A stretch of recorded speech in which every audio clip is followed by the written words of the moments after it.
There we go. That's a little better, I guess. Immersive view? No, that's dumb. You want to be fully immersive? You could be immersive. 3D Dawn. You got quiet again. Did I? Are you sure? Maybe. Oh, you know what? I turned on original sound. Let me turn it off. How's that? That's good. I did turn on original sound as well. What if I... You didn't sound any different to me, but I wonder if it... How about that? Does that sound a little different? It sounds a little hotter. So if this is better? Yeah, the way it was is pretty good. Yeah. If I turn on my original sound and turn up my gain, I can do that real quick if that Sure. makes a difference. Oh, yeah. Boop. How's that? Is that any better? Does it sound too hot or decent? Yeah, it's great. Clear my throat. Is that super crisp? Yeah. That's what we're going for. Everyone needs to hear the throat sounds. That'll work. Hey, man. Yo. How was your weekend? It was really good. I remember it being a little bit of a different type of weekend because we had plans. Right. And then we didn't have plans. Yeah. We were going to come see you guys and fell apart. Yeah. I mean, it didn't fall apart. It was a selective reasoning for that, but like Different, it then turned into a.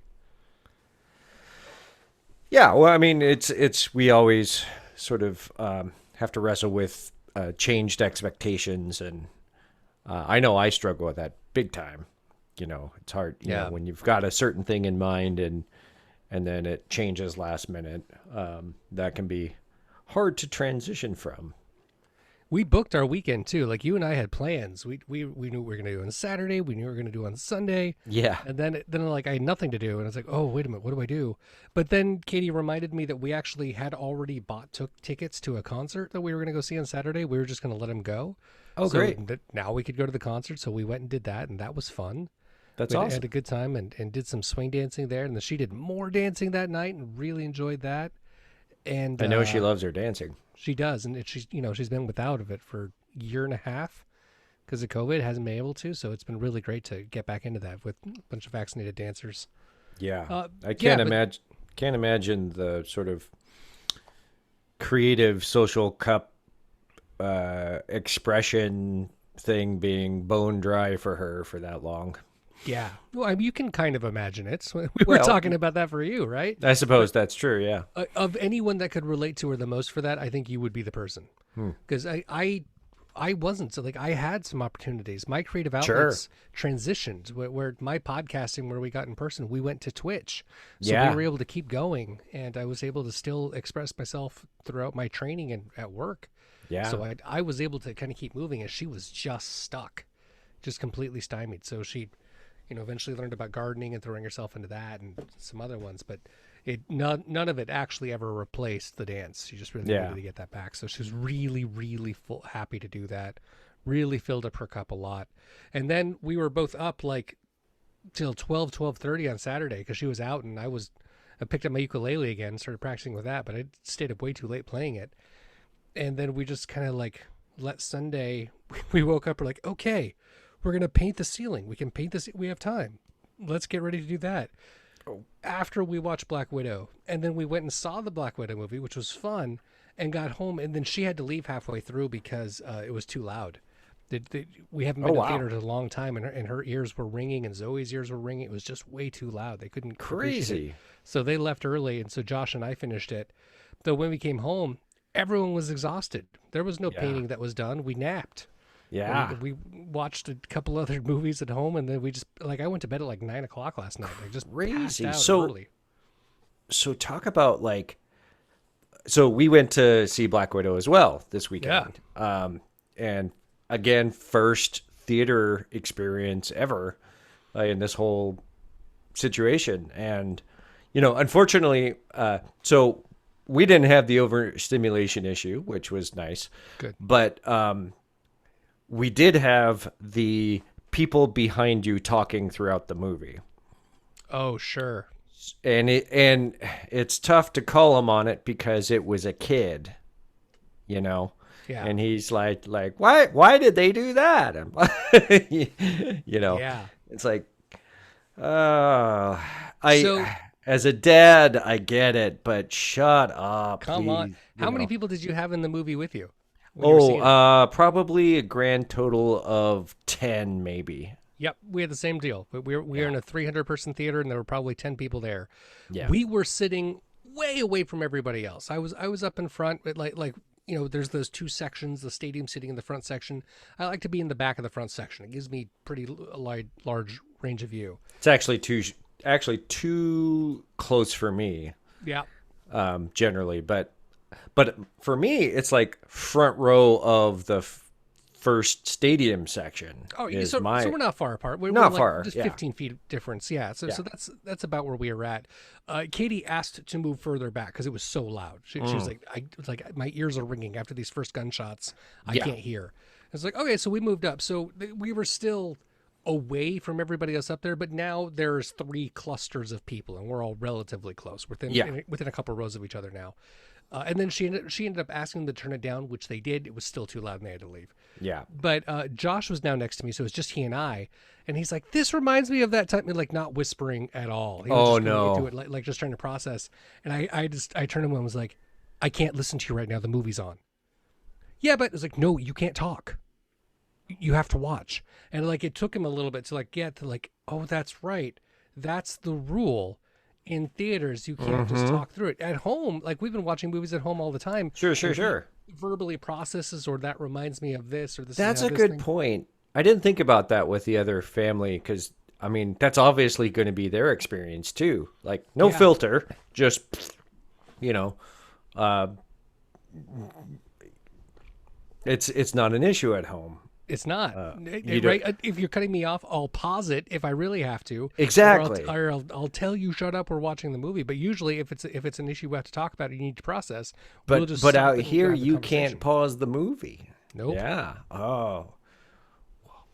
That's going to be a social relearning. Yeah.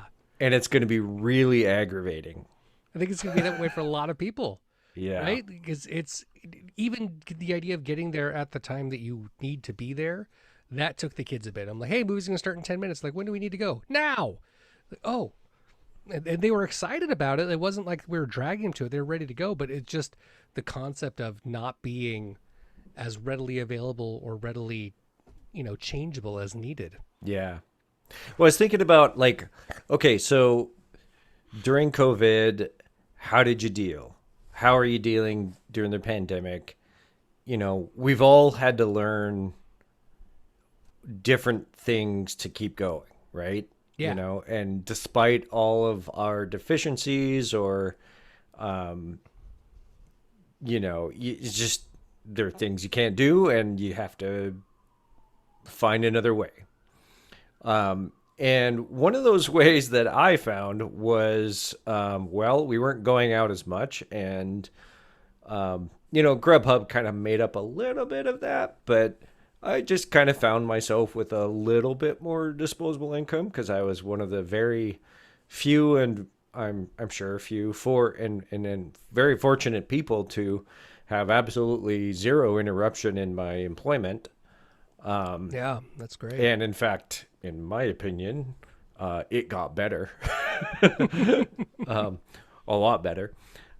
So, I think for me, it was like, I'm going to do more of this thing that brings me joy. I don't know. I'm hearing some sirens in the background. I don't know if you can get that, but just a little bit. Is that it? That's what brings you joy? The reason for the sirens? Yeah, that's what brings me joy is the sirens. About to find the whole that off. Okay. There you go. No, but so one thing that I know about you, and it's similar but different in what I do, is that there is a particular thing that you spend your disposable income on. Oh, man. When it comes around, you do the Kickstarter thing. Yeah. You buy Kickstarters fucking constantly. It's a little obnoxious, to be honest, because it's not like I'm actually buying anything, right? I'm backing Kickstarters, but like I don't see any results of that for usually a year. For a long time. Yeah. Well, and honestly, mine is not too different. So of course I'm ordering high-end collectible Transformers. Yeah. Or third-party sort of quote-unquote not Transformers, but they're Transformers. They're Transformers. Yeah. They're amazing Transformers. Absolutely amazing. And so I thought what we should talk about today is this is kind of a monetary hobby that we have the privilege of being able to do.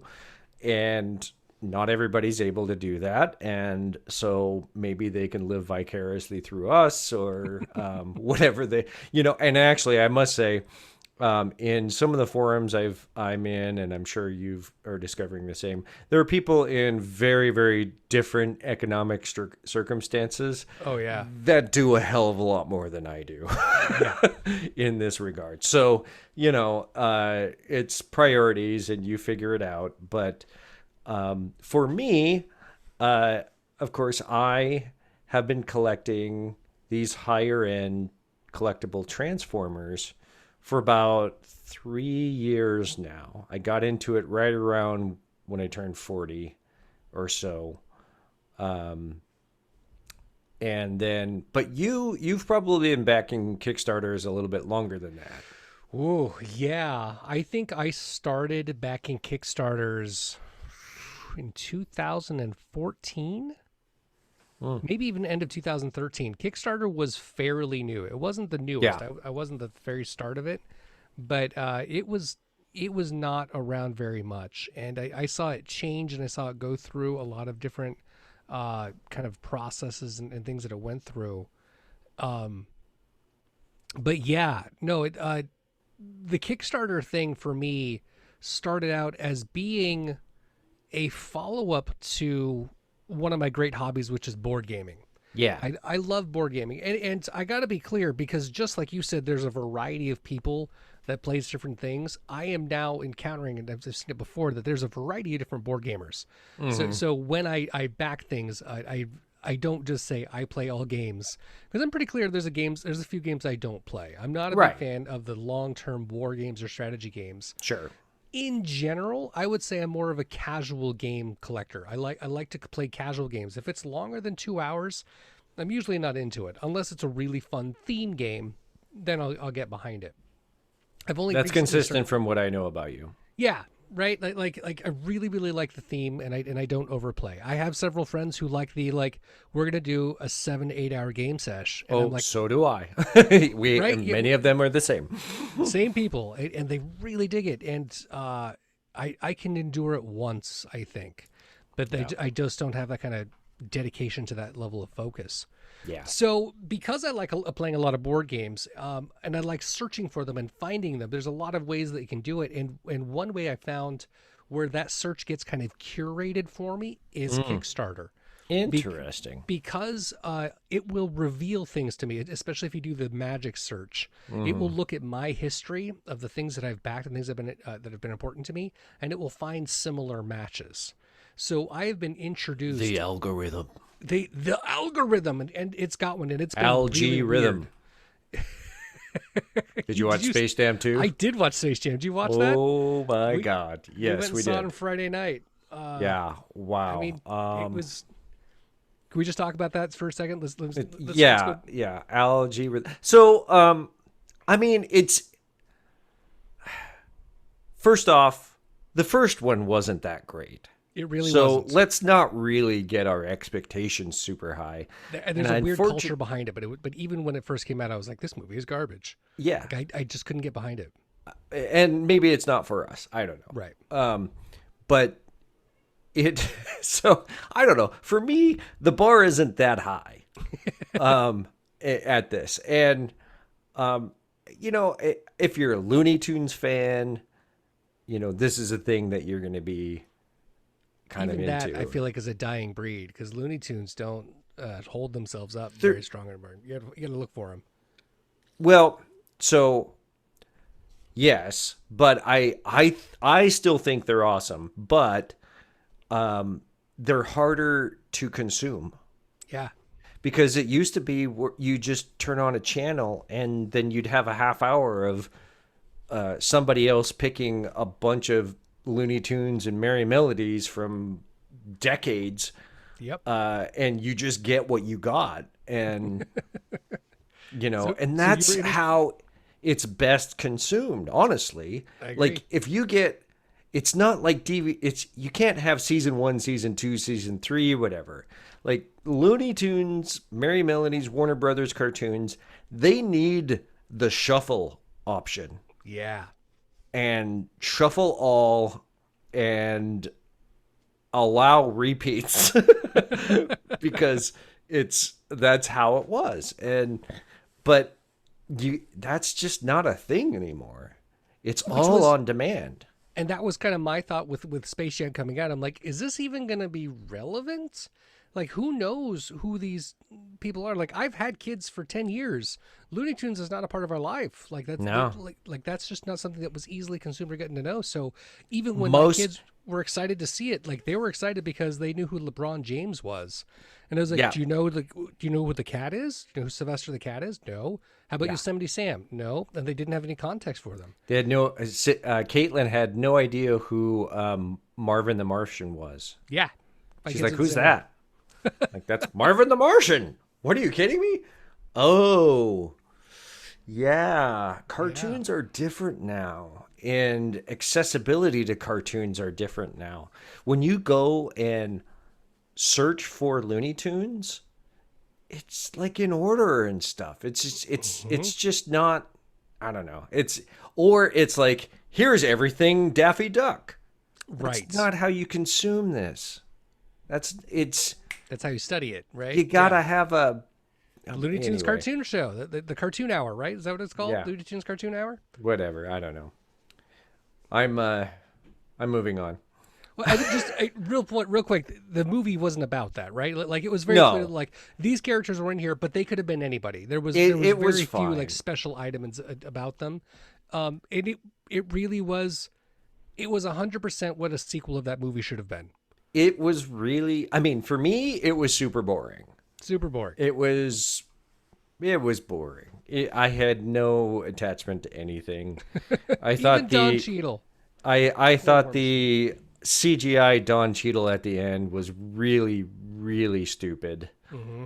Like, it was almost pushing, what was that, Mummy 3 with The Rock? The Scorpion King one? Oh my God. Yeah, no, that was. I mean, brutal. it was a little bit better than that, but not much better in my opinion. Anyway, it was what it was, and I think a lot of people on sort of the response to that was like, all us 30, 40, 50-year-olds were up in arms and very thinking this was bullshit and boring and what a waste of movie. It's not made for us, guys. Right. It's made for the kids. And whether they know who these characters or not, did they have fun? Caitlin loved it. Yeah. So. Yeah, Josh clapped at it. He said he had a really good time. Like, that's all that matters. It's not for us. Anyway, I don't know how we got off on that, but you jumped into Algae Rhythm. So watch this. Check this out. Yeah. Check out this segue. Yeah. In Kickstarter, you can actually search for different things. And and if you find something that's a particular search, say wallets, you're interested in a different type of wallet, it will give you all of the different projects of those wallets. And it'll keep going, and you'll just have this giant list of current Kickstarters all the way back to previous ones. Right. And it will give you those finite searches.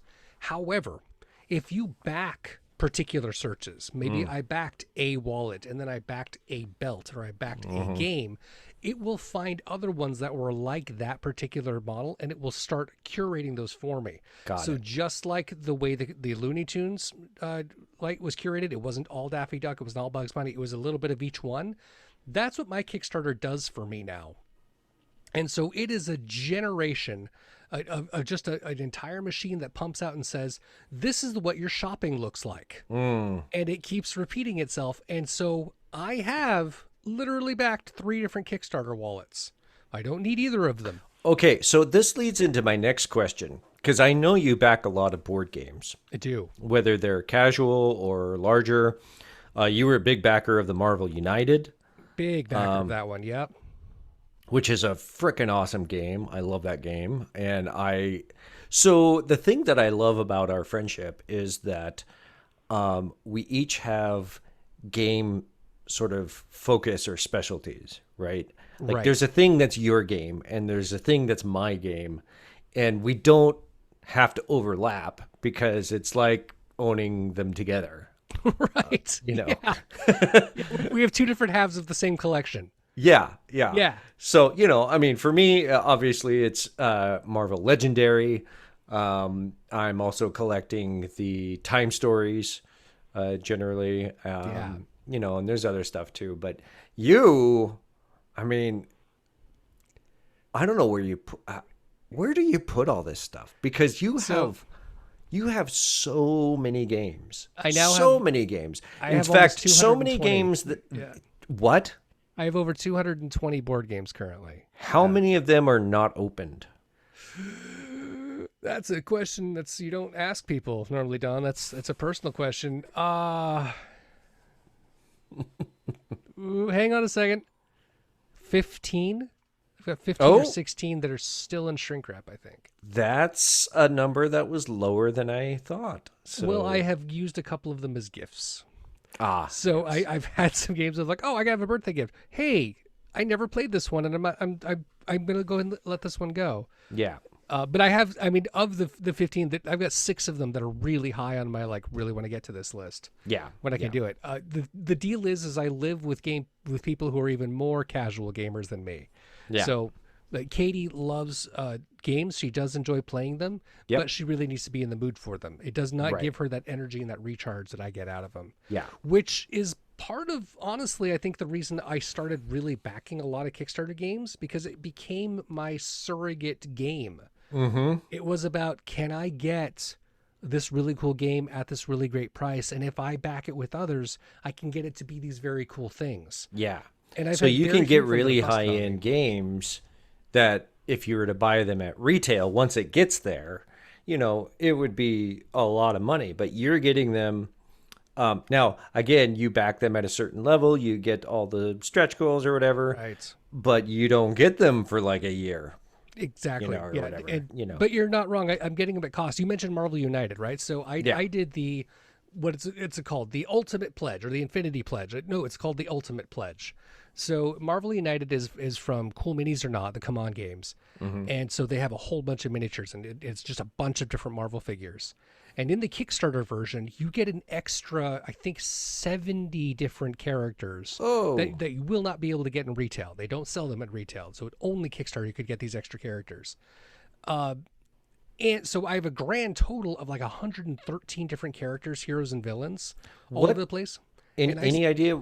So do you remember what that level price-wise was generally? Oh, yeah. So the entire pledge, which was for the core game, 6 different expansions, and I think the playmat, which came with all the Kickstarter promos, that was $225. And you got 75 characters out of that?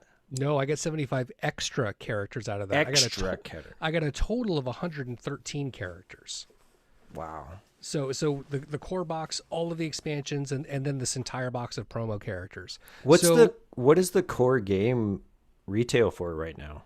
$30. You'll find it about $30 at Target and and you get Walmart, like 7-8 characters or something? Yeah, it's a pretty good set. You get 3 villains. You get Ultron, Taskmaster, and Red Skull. Red Skull, yeah. And then the heroes that come with it, you get the Wasp, Ant-Man, Captain America, Captain Marvel, the Hulk, and Black Widow. Sure. I think that seems like all of them there. So it's a pretty good set. Yeah. Everyone after that, every one of the expansions, it's usually no more than 4 characters. It's 3 heroes and a villain usually. So you've got Wakanda, that's got the Black Panther, that's got Shuri, and of course, bad guy, Killmonger. And Winter Soldier is in there. Yeah. No Okoye.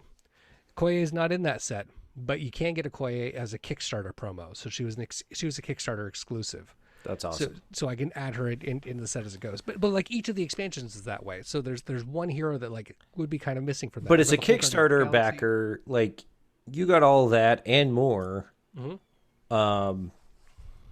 You know, I don't know, that there's a lot to say about that, I think. There is, right? I kind of got it at cost, and so the game is cool. Mm-hmm. I love the game. I love about it. What really made it awesome for me was the other backers. There's an entire community built around this game now because of what they were doing, whether they came from Cool Mini's other games or if they just came in because of Marvel and they were Marvel fans and it showed up in their algorithm like it did for me.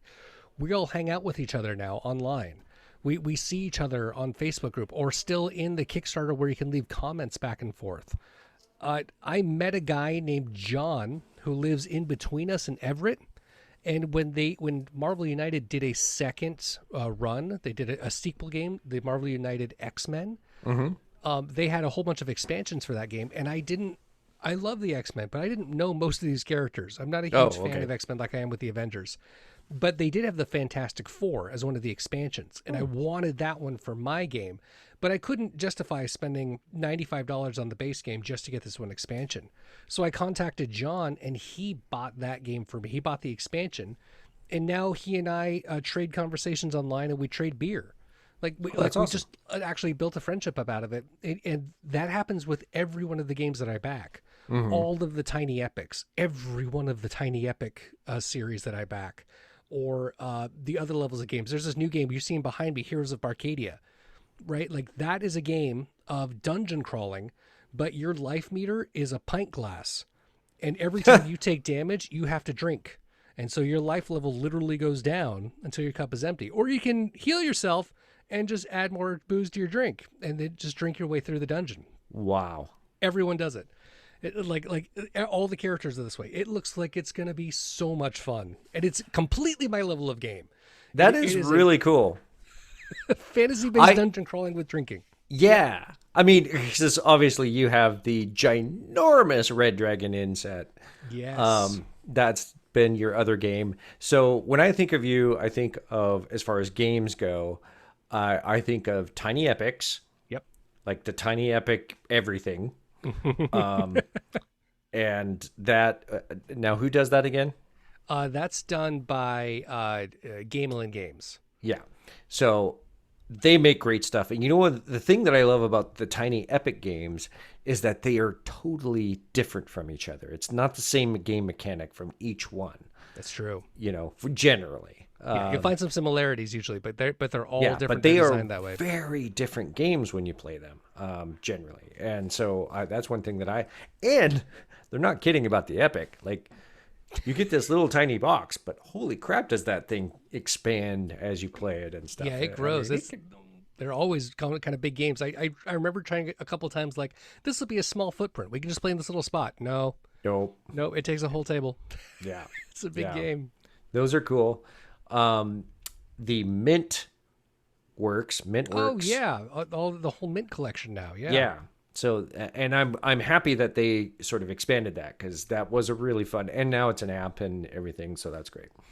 Of course, Marvel United, you know, because that ended up being a pretty big thing, and then really the Red Dragon Inn. The Red Dragon Inn, and which we don't play often enough, honestly. I we agree. Need to play that more. That game is so freaking fun. And as far as casual games that can go on for the entire evening, like, screw poker. I mean, poker is awesome, and we could almost have an entire episode just on poker. But Red Dragon Inn just gives it that amazing flavor, and you can actually, you know, turn it into an actual drinking game or just simulate it or whatever. And just, you know, I don't know. It's totally you, and I love playing it with you. Thank you. I would say of all the games I have, that was probably the most me, for sure. The role-playing fantasy comedy game that's all about taking your friend's gold and getting each other drunk. Like, it's it totally lines itself up. And so, yeah, I do. That is the game I invest the most into. Every time there's an expansion, I get the expansion now, and I couldn't afford it originally. So it mostly started with gifts. Like it was like, hey, it's birthday, it's Christmas. What's Jeremy want? There's another Red Dragon Inn. Let's just make that happen. Yeah. And so now I have the big collection. I've got the new one coming. I've also got brand new metal coins that are coming for the new one because I keep investing in the high end campaign coins that go for it. So that is one thing that I do like about your game collection is that in addition to the Kickstarters, you often, and I don't know if these are also Kickstarter things or if they're just separate, but you often find like the 3D printed enhancements for the games and stuff. And you definitely seem to find like the replacements or the upgrade kits and stuff for these games that just make it so much more enjoyable. And then if I was to go out and buy the basic game, like, oh, I want the other thing. Yeah. What's this cardboard shit? I want metal. Yeah, where's the solid dice? Where's the clinking coins? Yeah, that is absolutely true. Especially if I find a game that I'm like, I really want to keep playing this. I love how this feels. I will invest in upgrading its components because it really makes it that much more immersive or thematic or whatever it is that it really gets me more involved in it. For the tiny epics recently, it's been about organizing them because like you said, it's not a small deal. So the idea of getting them to be set up easier and get them up and out, I've been finding Etsy providers that make trays and separators and sorters for those games that just make it that much easier to set up, which is amazing. Yeah. But everything else is about components. Marvel United already comes with great minis, but it does still have a lot of little cardboard chits and a lot of pieces that fiddle and go around. So what I recently did, and I think I told you this, for all of my villains and my civilian tokens that go in all the buildings, I bought dice. I bought cubes. So solid red cubes and solid blue cubes that take their place. They're the exact same size, and they look and feel great on the game now. Really? They're really, really nice. Yeah, I was totally stoked to show it to you on Saturday. Yeah. Next time. Yeah. Well, it's interesting. My hobby or the thing I spend money on is actually kind of similar. There are 3D printable upgrade kits that you can get for different figures and stuff. And so, I've kind of gotten I'm not like a lot of collectors. So like I say, I started about 3 years ago. And I just got kind of a bonus check out of nowhere.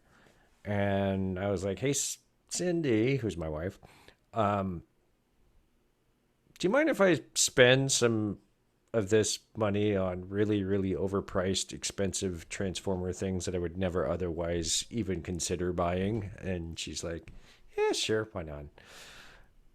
She's like, is it going to make you happy? I'm like, I think it's going to make me real happy. I don't know. We'll see.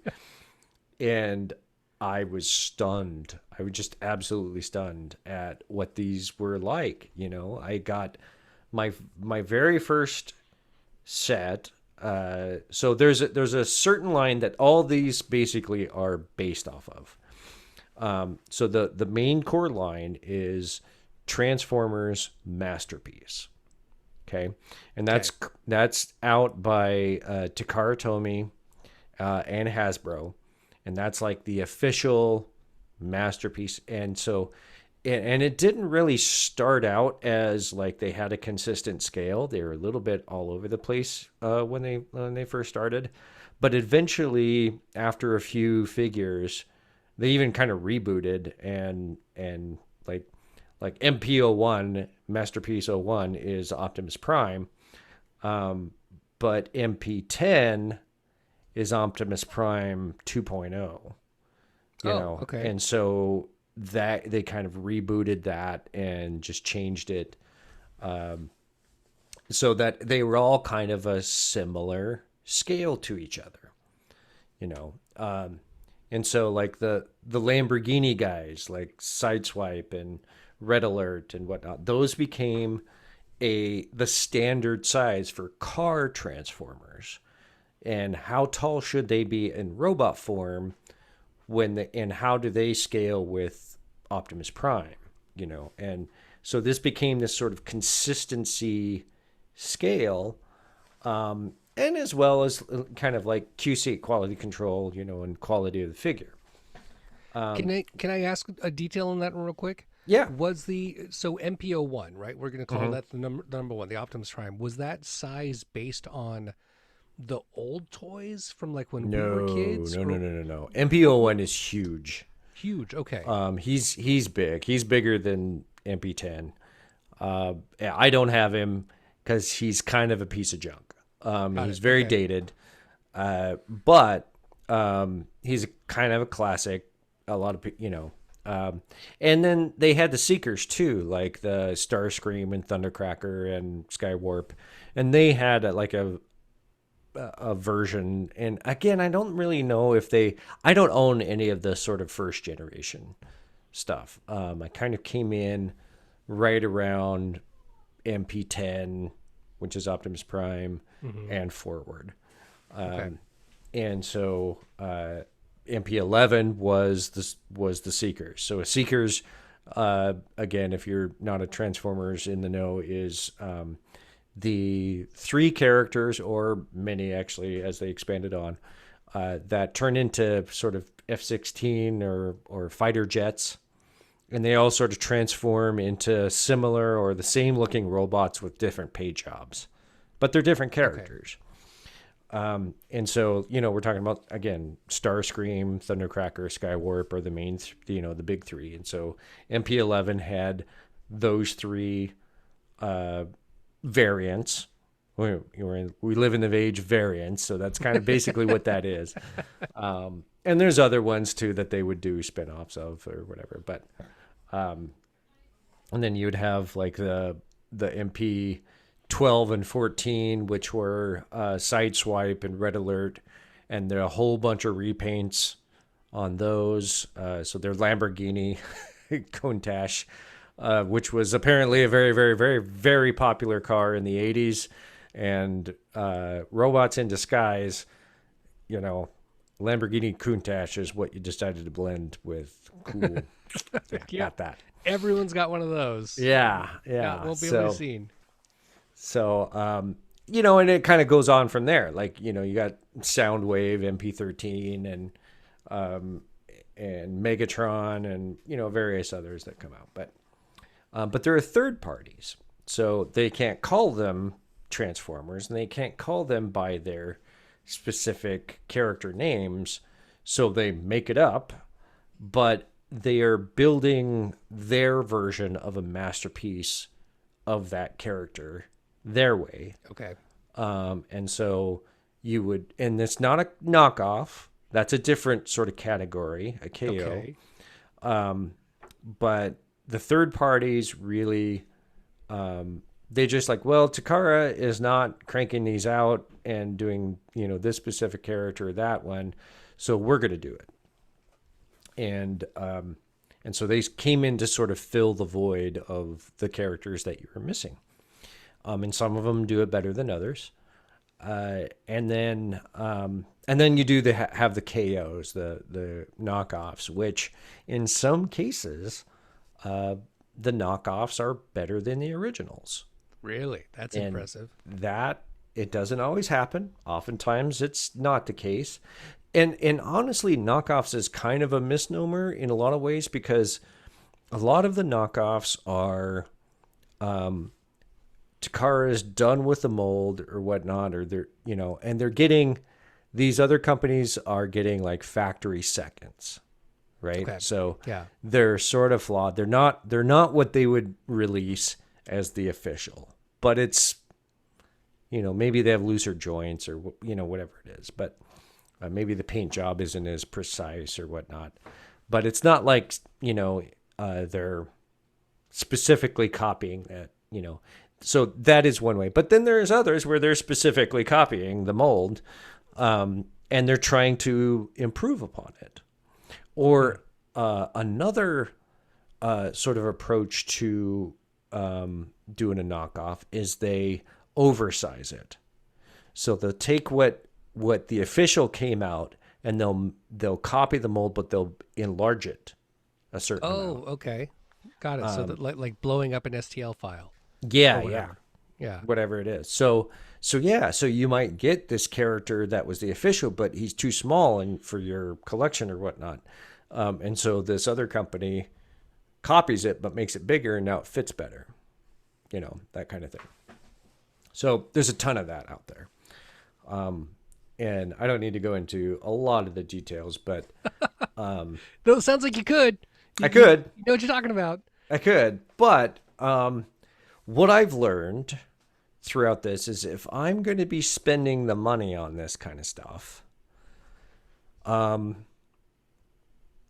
approach to it, I mean, that's the great thing about collecting, right? Or any kind of hobby is you do it the way you want to do it. Mm-hmm. And a lot of people in the community, so I've joined a lot of Transformers communities on Facebook or whatnot, little groups. And again, kind of in a similar vein, there's kind of a community out there. We reach out to each other, we trade, we sell to each other, kind of thing. Nice. It can be really kind of a cool support in that way. But some guys or some people, they're completionists in, like, they need season 1 Transformers and season 2 and season 3, or some are going for like the Headmasters line or whatnot, the Japanese exclusives or that, but they're looking for the total line. Yeah. And that's not my approach, because there are a lot of characters I just don't care about. See, I was actually going to ask you about that. You've been dropping. You probably dropped 15 to 20 character names just now, just reading them off and different things. And my first thought was, did you know these before you started collecting? Yes. So why Transformers? Has this always been a thing for you? Because I know that you love He-Man. I do love an He-Man. entire conversation around He-Man, which I actually want to get into, because I just found out there's a series coming out on Netflix. Oh my God, it's going to be amazing. I know all about it. I can talk your ear off about Kevin Smith's coming up. So there's also another Netflix one you may not know about. It's going to be a little bit of a different style. And I don't know much about it. It kind of looks like it's probably not made for me. But the Kevin Smith one, He-Man or Master of the Universe Revelations. Revelations, yeah, that's what I heard about. Right up our alley for those of us who grew up on it. Yeah, so I didn't get a chance. It was around me, but I was raised really religious, and they were afraid of everything that wasn't right Cosby Show. So I know of Transformers. I definitely saw G.I. Joe. I couldn't watch Thundercats, though I thought they were great, and He-Man was in the same area. But I was able to see Voltron, and so when I think of originally Transformers, I think of my toys. I think of the stuff that I had in the 80s, and I had kind of a little bit of everything. Like anything I could get my hands on, I would get it. So I had Voltron. I had the Voltron Castle, had a pretty good set. And they fought with my TIE Fighter and my X-Wing that I had from Star Wars, right? Sure. And I had this weird, crazy battle where G.I. Joe would swing in and Snake Eyes would save the day, and it would be amazing. But you are very exclusive to Transformers. You have He-Man toys. You still have a whole slew of He-Man toys, but they don't have shelf space. No, they don't actually have presentation areas like your high-end Transformers. These are the guys that you really have. Yeah, Transformers. It was all about the gimmick. I mean, it was all about the transforming toy, and it's a puzzle box, right? So that's what it is, and you're taking a form that looks amazing as a vehicle or whatever it is, and then you transform it and it becomes this completely different looking thing. And it's just, and sometimes they have more than one vehicle form. And the same Transformer would have more than one vehicle same form? one, And so that, based on how that can, be and how that can look, you can just, the fun factor is through the roof for me. And it's basically because of like that sort of imaginative, like this vehicle can become this vehicle, can be this robot. Oh, these 5 other robots can combine into one bigger robot. And that's like a huge, huge draw for me. I love combiners. That's what they were eventually called. Voltron technically is a combiner, and I had Voltron. I also had the 21-piece Voltron at some point. The cars, all the car pieces, all the cars. Yeah. Yeah. I had no context for that, but someone got it to me for one Christmas or something, I think. And honestly, like a lot of the Transformers I ended up owning, like we didn't get these characters in America, but we got the toys, and that didn't really matter too much. Like, like Six Shot. I have them right here, in fact. Now, those on the podcast are not going to be able to see this, but I've got him. I'm going to show him on the video for the YouTubes. That's pretty good. That's Six Shot. And Six Shot came out, towards the end of the toy thing, and it was just one robot has 6 forms. Wow. He has 6 different modes he can turn into. And so it was, they even had like this, this challenge to say, the instructions were sealed, and the challenge was how many of these modes can you get without using the instructions? And that was kind of part of the sort of the challenge and stuff. And I don't know, that's what I love. I had no idea who this character was. But I got him and I loved him and it was amazing. 6 modes, it's hard to fight. He-Man is, I mean, he's great. And I don't know, they're so visual and colorful, and they have very specific specialties and things like that. There's a lot of fun in that. But when you buy a figure, they're just the figure. Right? Maybe they can move their joints and stuff a little bit, and they look like the cartoon more, but sure. But that's all they do. He-Man had battle damage. Battle damage. Yeah, absolutely. And that was great. But Transformers turn into shit. Like, yeah. That's cool. That's fun. As an adult, that makes things. And so a lot of these companies, including Takara Tomy with the Masterpiece, like, there's a lot of steps. It's not just the 20 steps before or whatever to get, we're talking 50 to more. I mean, it can be a lot. Wow. And for some people, you have to slow down. You can't just get in there and do things, because this is probably a minimum $100 figure that you don't want to break. Right. This is not pieces. Your $30 to $50 figure. This is a high-end collector's piece that works. It does its thing, but you want to be careful with it. It's more of a pricier thing. And so, but to sort of dovetail onto your, like, okay, I paid for this thing, I'm supporting it, but I'm not going to get it immediately. Right. So that happens with me a lot with my figures, because I order from China a lot. I order from retailers that I support. I have been able to have discussions and form relationships with the people who own and run these stores. We're supporting their livelihood as collectors. I know about this one guy's family and like the kind of things that he sort of struggles through, and so I like to give him my business, and I've placed some pretty big orders with him before. And they're always great. They package them pristinely. So they take the box, right? The actual character box, and character box. Okay. Then they put those plastic corner protector pieces on it. Or Oh, nice. what they might do instead is they'll wrap it in bubble wrap first and then put the corner plastic pieces, taping them on there so it protects the corners, and then wrap it again. Wow.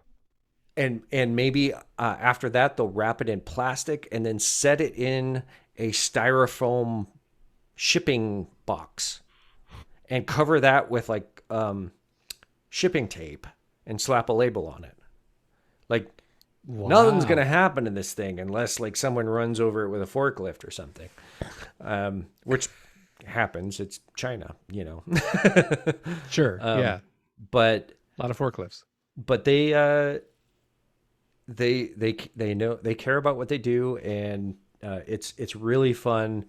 And again, it's kind of a community thing of like, we're supporting this retailer. I mean, and we have that here in the States too. There's a couple of retailers here that I really like supporting because they do a great job. They work with you and that sort of thing. And so a lot of times what I end up doing is I will pay for or pre-order a figure. And it might be 6 months. Oh, wow. Before I even see anything. Or it might be if they have the figure in hand, or they're like, okay, this is coming in, then if it's being shipped from China, it can be 30 to 60 days. It could come as soon as 15 or 10, but you just never know. Yeah, not with the current container shipment opportunities. I would say that's never going to happen again. Yeah. Something changes. Yeah. So my approach to collecting is really about, like, I want these things to be quality. If it's, honestly, if it's something that an 8-year-old could play with, I'm probably not interested. And I've bought figures that ended up being kind of like that, and it filled a certain place in my collection for a little bit, but I ultimately decided I wasn't happy with it, and it didn't really didn't bring me the joy that I wanted, and so I sold them,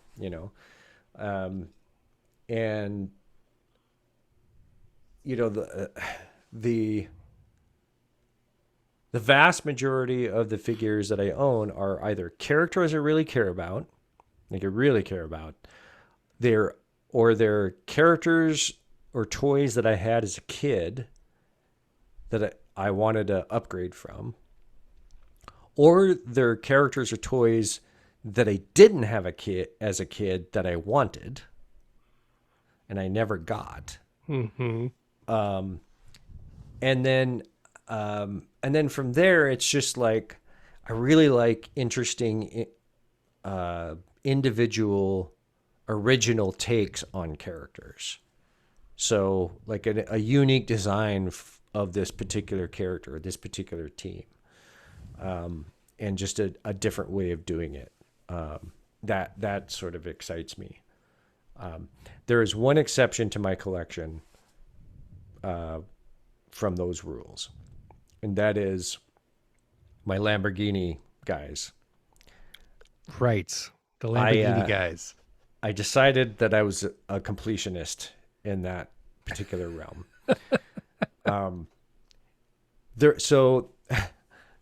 They're all Lamborghini Countach.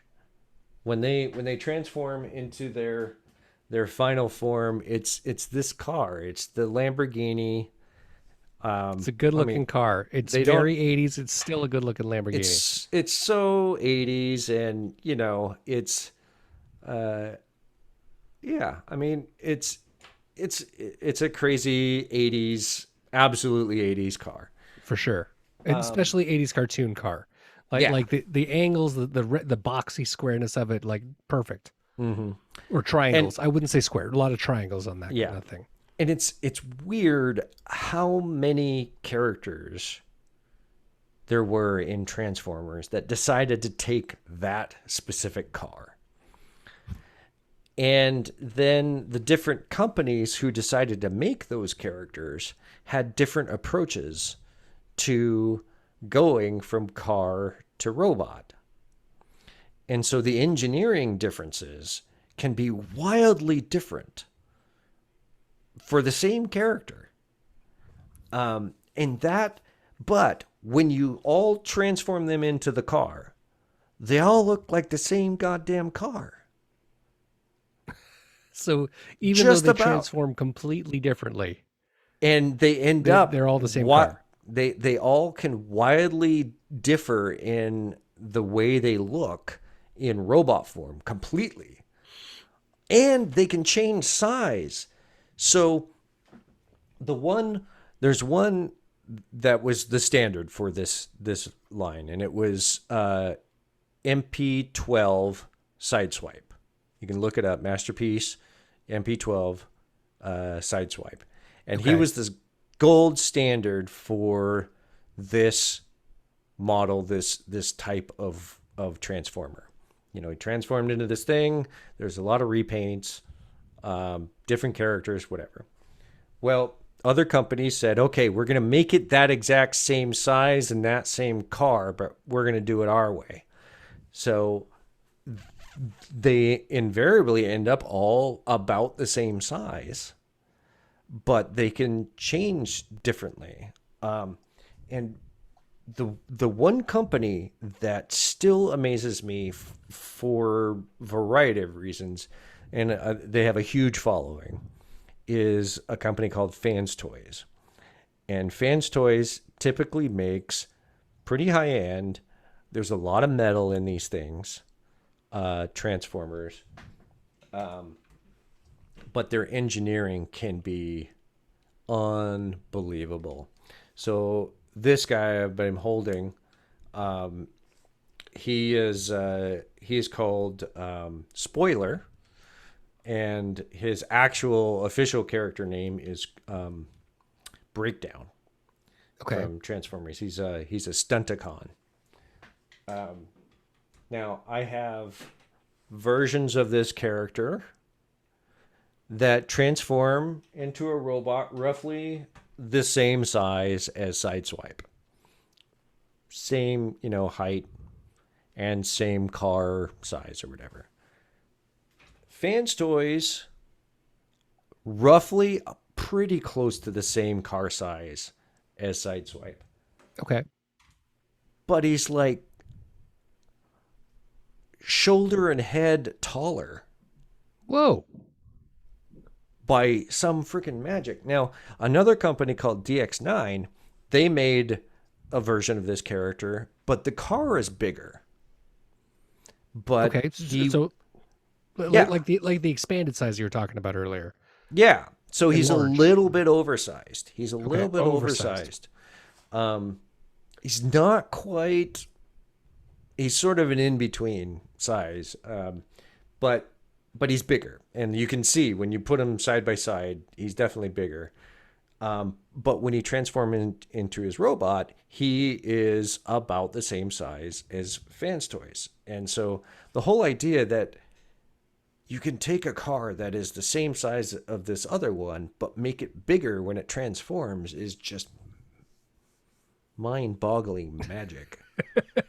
In fact, the leader of that team of the Stunticons is Motormaster, and they have their version called Roadking.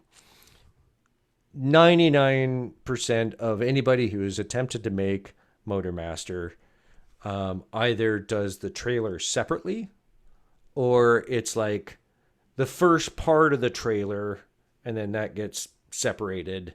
So the robot is just like the cabin part of the trailer. Okay, got it. Fanstoys, yeah. Fanstoys does the trailer and the cab, and it all transforms into one robot. The cab or the trailer folds right into it, and it's insane. Wow. Like I have one other version of that character, and the trailer becomes something completely different, and the other two that I know of do the same thing. And usually it's the body of the combiner, right? It's the thing you attach all the people to. But But these guys, they're like, nope, we're going to do and he's the same, practically the same size as Optimus Prime in his truck mode. Oh, wow. Okay. Like cabin trailer. So how they get that to combine into, I don't know. That's what I'm talking about. It's magic. That's what I love. You cut yourself off like an audience is like waiting for you to move on to something. I'm listening, man. I'm here with you. So, we're probably coming up on time, but I want to sort of finish off on what have you paid for or have put in a down payment on that is coming or is, that's in the works. And then I'm going to give you my list of the characters that I have on pre-order. I'll tell you what, since we've started this conversation and you got me on Kickstarter, I kind of went into and out of the corner of my eye started looking at the projects that I had backed because there's an entire list, right? Like it will go through like, these are your successful pledges. This is what you've backed and what you've paid for. And I was hoping to maybe find, just out of curiosity, a total. Like just a random total of what I've spent. Right, we talked about the $225 on Marvel, and a couple of others. Right, I think my latest Red Dragon Inn was $160 with all the things that I put into it, and that was the last one.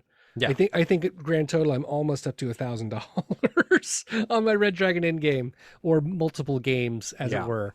I'm pleasantly. I can pleasantly announce that I don't have a total. They haven't given that to me, but they're probably going to download that and send that information to me.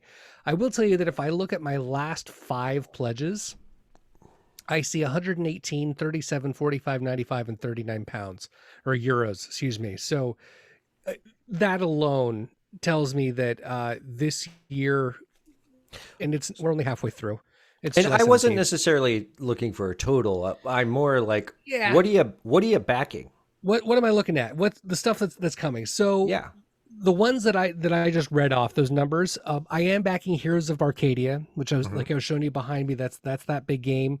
It comes with a lot of different cups. I bought all the expansions. I bought the Roll20 edition so I can play with people remotely. So like all the things there. There is a fantasy role-playing game, believe it or not, that I backed. I know I've got so many of them, but this one's called Mazes. And Mazes Fantasy Role-Playing is like a 1979 role-playing game written in 2019. It really takes the old school sword and sorcery concept and streams it all down. The way they described it was so good. They said, mazes is what people are playing when you think they're playing Dungeons and Dragons in Community, in Stranger Things. Whenever you see it on TV, all these games that they're playing, this is what they're actually playing. Where they are having a storytelling game together, they're engaged, they roll 1 dice or 2, and then they react to that. It's no one looking through tomes and tomes of books and spending hours and hours making sure your calculations are right. It's just about being inside the game. And I was like, hooked. Yeah, that's what I like to play as. I've also backed Stormweavers, which is a solo desktop role-playing game. So it's a story-driven game where the book takes you through it, and it's got maps and minis and all of that, but it's just for one player. So it would be just me in the game. I've actually got a couple of board games that are that way. They're just solo-player board games. Relics of Rajavihara is coming up. That one's supposed to be in the mail eventually. I've also got... Shovel Knight Dual Dungeons. It's a video game that was a Kickstarter that was let out for Xbox and PS4 and all the other ones, and it's an 8-bit retro game that was made in 2017. It is so much fun to play. I love playing it. It's very, very old school Nintendo, very Castlevania, very Mega Man actually. In the way that it plays, and it got such a big following, they made a sequel to it. I have both of those video games on Xbox, and then they made a board game version of their video game, which the board itself is a side-scrolling game. So the board continues to side-scroll as you have to work your way through adventures. So I'm really, really excited about that one showing up. Those are the ones that I think are the biggest on my list right now. That's awesome. So your turn. Cool. What have you dropped money into that you're expecting to see before the end of the year, hopefully? Or maybe next year? So the one that's most recent that I completely forgot about, I paid a deposit on it a while ago, and the deposit is like $2. It Okay. just sort of reserves your seat, in getting it. It is it is Soundwave from the Bumblebee movie in that first Oh, opening scene, on Cybertron, where he's got Soundwaves out there. Soundwave, if for those who aren't Transformers people, in the cartoon he turned into this little cassette player, and he was like the spy for the Decepticons, and he was my favorite character, hands down, like forever, because he for had sure. all these little guys that you could store in his chest, and they became little mini cassettes, and they would transform into these different cool characters and stuff. Yeah, Again, same mode, a cassette tape, but transformed into widely different things. So, but in Bumblebee, we never saw what he turned into oh, because they're doing something new. But they did have Ravage, the little panther wolf guy. So he sort of comes, Soundwave opens his chest, and Ravage jumps out of his chest, like, and transforms and is running towards to attack Optimus Prime. Like, so like that's it the jumps scene. out in like cassette mode and then transforms himself into Yeah, into the dog and goes. Okay. exactly. So, but in the movie, he's not really specifically like, when you look at it, you're going, "Oh, that's a cassette." No, he's just kind of folded up, you Okay. know, and like this little brick or something. But you get, I mean, it conveys the idea if you're a Transformers fan. But this figure that I pre-ordered transforms, and I have no idea what the transformation You don't is know what it's supposed to going to look be? like. I don't know. They haven't released the pictures, but they said it transforms, and it's from that movie, and it comes with Ravage, and I'm like, I have to have that. I don't know what it is. It was $137, so that's not terrible. Sort of sight unseen. Again, average cost for a regular sized Transform is around $110. So, Okay. considering you get two figures, that's not terrible. Also considering that I spent $300 on my Optimus Prime from Bumblebee, who has an insane complexity in how he transforms, but the detail on this thing is insane. There is a transformable figure from 3A or something like that, Takara as well, of Bumblebee movie Optimus Prime. And Okay. it was just like this. It's an action figure. It's posable. He doesn't transform. He doesn't transform. Okay. And they do that so that they can get all the detail. This guy looks like that guy, but he transforms. And it's unreal. Now, a lot of people have had complaints with him. I have had no problem with it, but anyway. So But he costs a lot. he cost quite a bit. So you paid for that. You paid for the I paid detail for and the that. transforming. Yeah. So another one that I have, again, kind of pretty reasonable cost, about $88, is a character named Octane. But I'm buying it from the company is called Unique Toys, is the manufacturer, and their version is called Provider. And he's a triple changer, so he turns into a tanker, like a tanker truck. Tanker truck, yeah. He turns into like a passenger jet airplane Whoa. and a robot. And my rule is they need to look great in all of their modes. Sure. And this guy fits the bill. There's another version that I don't really like. The tanker looks like an airplane folded up into a trailer. Oh, okay. Yeah. But apparently that's what the original toy looked like. I didn't have the original toy. I have no idea who this character is, to be honest. Cool. I did not have any context for him really at all, but I liked how he transformed. I liked the toy. I liked the design. The other ones I have are Perceptor, because they haven't really done that so much. The Fanstoys, the one I was talking about earlier, they're doing a version 2.0 of their take on it. So very excited. And Fanstoys is nuts. They're so in demand that their pre-orders were sell out within 30 minutes. Oh my gosh. Of any retailer that you're at. As soon as the retailer opens, most of the time their sites crash because everybody's trying to get that. And the reason is because like I paid, let's say, $170 for one of their characters, right? Now, if you try and buy it as a reissue or, a retailer gets a copy of it, minimum $300. Whoa, jeez. They call it the late tax. And it can be I just refuse, Yeah. So, but then the other ones, these are kind of fun. I have another triple changer. We've been waiting for it for a long time. His name is Blitzwing. He was in the Bumblebee movie, but very different character.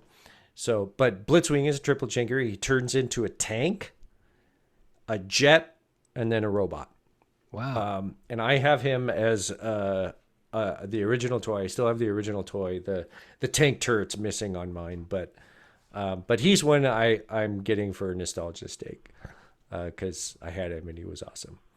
The Transformers arc, so I had a background here of the big spaceship that was crashed into a mountain. Right. Yeah. So there's a new Netflix series for Transformers. They've got 2 seasons out now. The third and final one's coming. It's called Transformers Kingdom.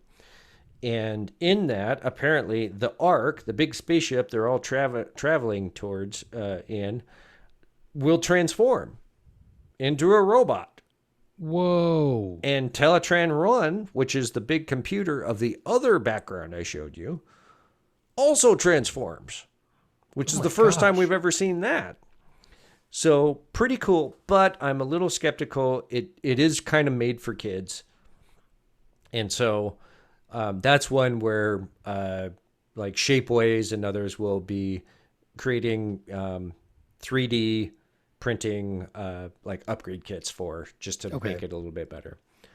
Other one that so I want to be clear that the Transformers made for kids and being upgraded, not just the cartoon. You said you're skeptical after going back and forth, but you're talking about the toy.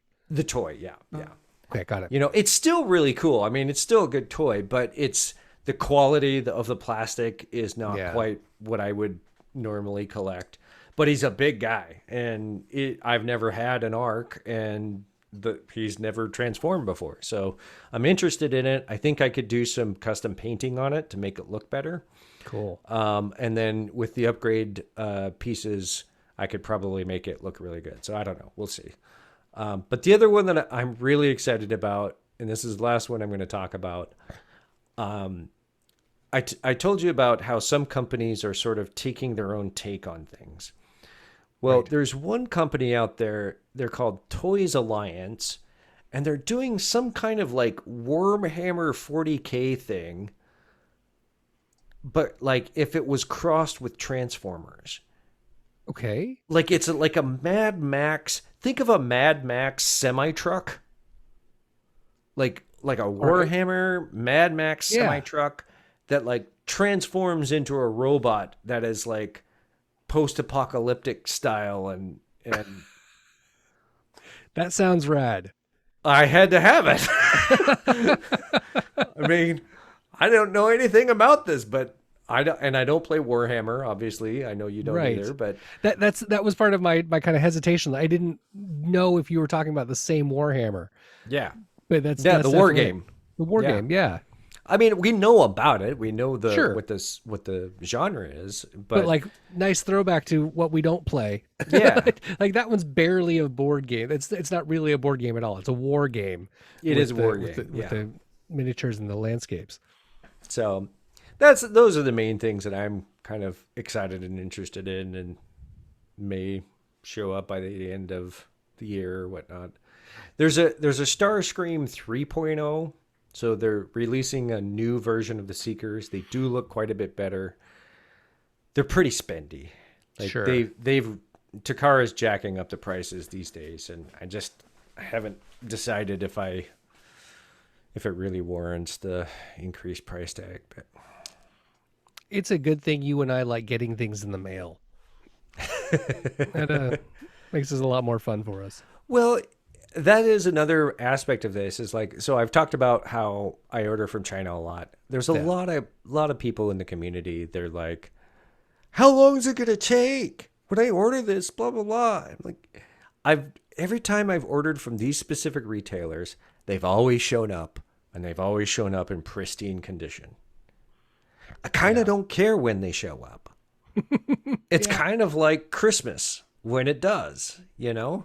Yeah. By the time it's shown up, I've forgotten that that I've ordered it entirely. I don't know.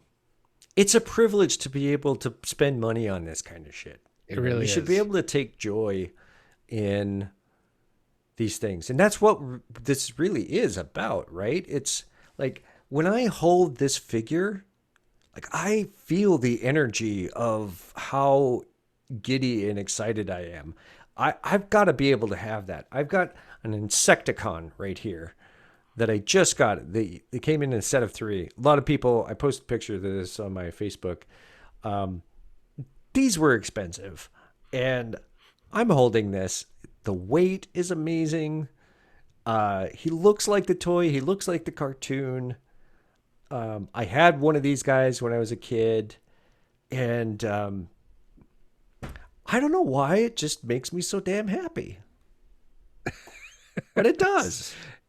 Congratulations on finding a thing that makes you so damn happy and that you can attain it. Like, that's pretty fantastic. I told you about getting energy from games. I have several games that when I play it, win or lose, I'm just like, oh, big sigh. Like, that was great. It was nice to be in that and be a part of it. And one of the things I recognized, I've started buying solo player games because I want to have that feeling, even if no other people can play with me. Like, if the kids are already in bed, or Katie's not in the mood, or I just can't get a hold of anyone. You live too damn far away. Yeah. So I've found times, and I've found ways to do kind of what you're doing. I've been following your cues. There's been more than a couple times I remember coming downstairs on Sunday morning, and you are sitting by yourself at the table with one of your Transformers, and that is, you're like, this is you. This is your time. It's like meditation for you, and no one interrupts. And you sit there and you transform and play with something. And I've watched that more than a couple times, going, I need that. I need to be able to sit down and play my games. And so I have found Fantasy Fighting, the old books by Steve Jackson about it's a single player role player game that you fight your way through this as an adventure character. That's awesome. And based off of that, that's when I backed the RPGs that I told you about that are just solo player, and the puzzle games that it's just like, it's a 1-player game and you work your way through it, and like I'm looking for that same kind of thing, that same recharge energy. So I'm stoked for you, man. I'm so glad that you found something that makes you so happy and that you can make it happen. And I mean, let's be real. Yeah, I mean, it's a good boost, but it's no substitute for, creative outlet and being with friends and all that stuff. But just kind of thinking about the different things that we've done during the pandemic and sort of doubled down on, maybe even just to try and get through, focus on yourself, try and keep yourself together. I think it's okay to indulge in some of this when you have the means to do it. But I do think it means more when you're doing it that sort of, I don't know if I want to say in service with others, but you're benefiting the creative process of somebody else, or you're benefiting the livelihood of somebody who is trying to bring more joy into the world. I 100% agree with that. Yeah, the backing the Kickstarter game makers on my end, right? That who are this is their first time they're making a game, or the second time, or this is a passion project for them, and they're just trying to get it out there because they love doing that. The Etsy providers and the retailers that build the Transformers, like building that relationship makes such a difference. Yeah. Yeah, I totally get absolutely. that. Well, this was fun.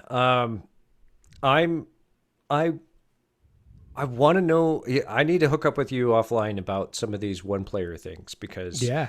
that sounds really fun. I've been getting into a little bit more of the Oculus VR stuff. I'm really getting into like the escape room kind of things. Those Cool. are really fun for me. I have an idea of doing a show, just you and I, one of these episodes of just talking about VR. Yeah, I Cool. think that would be a lot of fun Yeah, I'm down for that. because Oculus has made that more attainable for like the common person now. So I think there's benefit to be had there. Agreed. I can start talking about all the accessories I buy for that game too. Yeah, yeah, you do accessorize quite well with that. All right, well, this has been the early effect. We've talked a lot about frivolous things that bring us a lot of joy, and I hope that you've enjoyed it and that maybe you came away with something, or I've thought about something in your own life that would, if you focused on it a little bit more, would bring you a little bit more joy. It's all individual. It's your situation. You do it however you need to do it. This was fun. It was fun. Thanks, man. Yeah. Well, we'll catch you next week. See you at the next one. All right.